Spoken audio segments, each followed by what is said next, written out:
Hey everybody, it's Jason. I am alone today because we are way behind on our videos. We're like 4 videos behind, and so I got tasked with multitasking while I'm doing some daily things that need to be done and talk to you about a couple of different places. So let me just show you what I'm up to right now. I got a whole sink full of dishes, and I just made some tilapia over here. It is tilapia and butter garlic sauce, and then we're making some chili for tonight. So anyway, so we're multitasking. I'm gonna get some dishes out of the way here while I'm talking to you about a couple of places, and hopefully they'll go well. Anyway, so first place I need to talk to you about is just a really quick stop in Sonora. Sonora, Texas was actually kind of a neat, I don't even know if I'd call it an RV park. It was more of a neighborhood that they were designing into an RV park. I actually got to talk to the owner. His name is Mike, really nice guy. Happened to see him out and about when I was walking the dogs. We chit-chatted, and then his, I don't know how, if they're related or not, but Kevin was the other guy that was really helping out quite a bit. He's the one that actually met us because it was a little bit hard to find. It's, again, back in the neighborhood, and we didn't really know what to expect. So Kevin met us out on his side-by-side, and he kind of drove us in to where he wanted us to be, and got us all set up. One of the unique things about the Sonora RV park, besides being in a neighborhood, is that it actually they have hoses, both sewer hoses and water hoses for you to utilize right there at the park, and they just stay there, and you hook up to those, so you don't have to get your stuff out, which is kind of convenient. Because we had our water filter, we did use our water hose, but I did use their sewer hoses, and that was kind of nice to actually have that and not have to worry about that part of it. So that was kind of cool. So anyway, Kevin got us in there. There's not really much to tell about Sonora other than lots of axis deer. Those are the shorter, smaller deer that are running around parts of West Texas, and we saw a few of them. To be honest, they thought we would see more. We didn't see that many, but we saw a few of them. Belle and I actually drove around the town a little bit, and it was kind of a neat town. A little bit older look to it, a little bit older feel. The courthouse was really neat. Big brick building. Lots of churches, a couple of gas stations, actually several gas stations, and that was really about it to that town. So Sonora, again, it was a great one-night stop for us. I could totally see if you wanted to stay a few nights. Super quiet.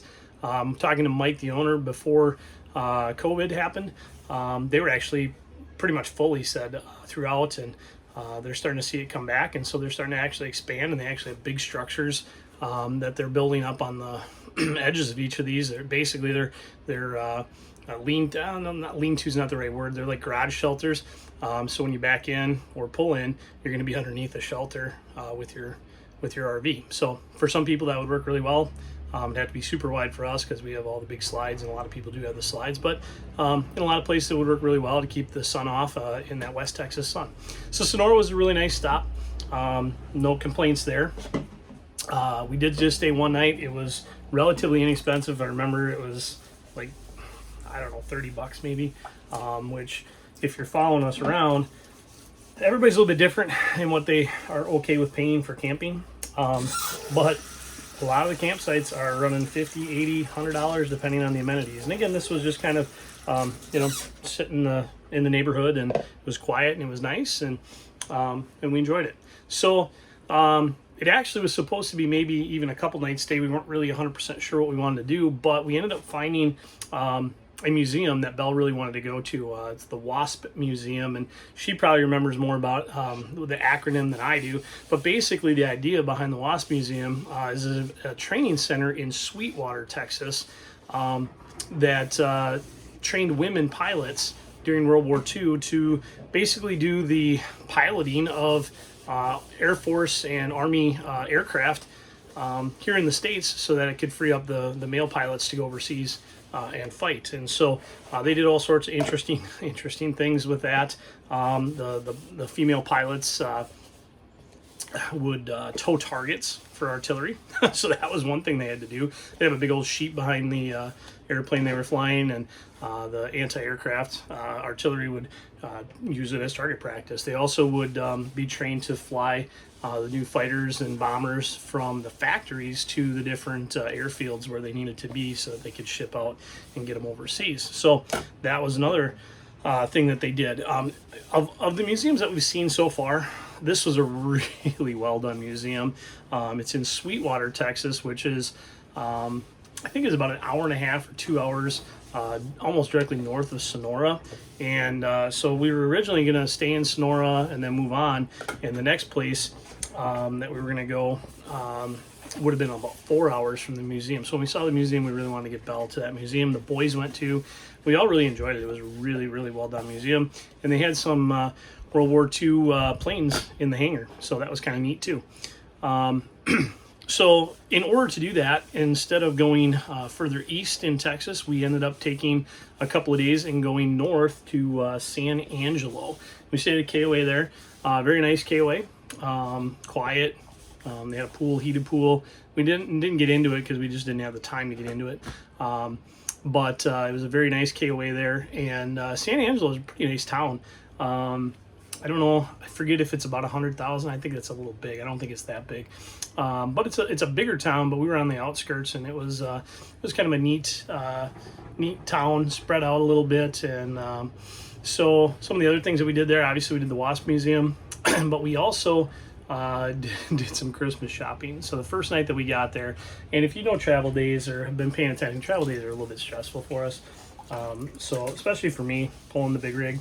So when I get set up, I like to just kind of down. That's what we did.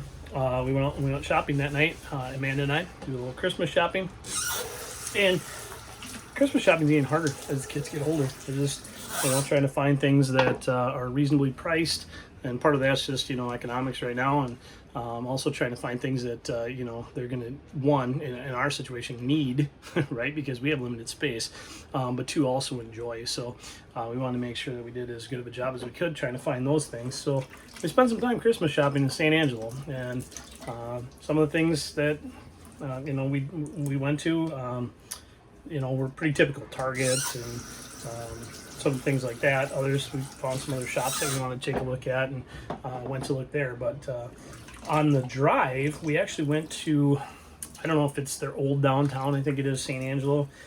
Somebody in the office had said, oh yeah, you should check out this shop, and I forget the name of it right now. I know I'm doing a great job in this video.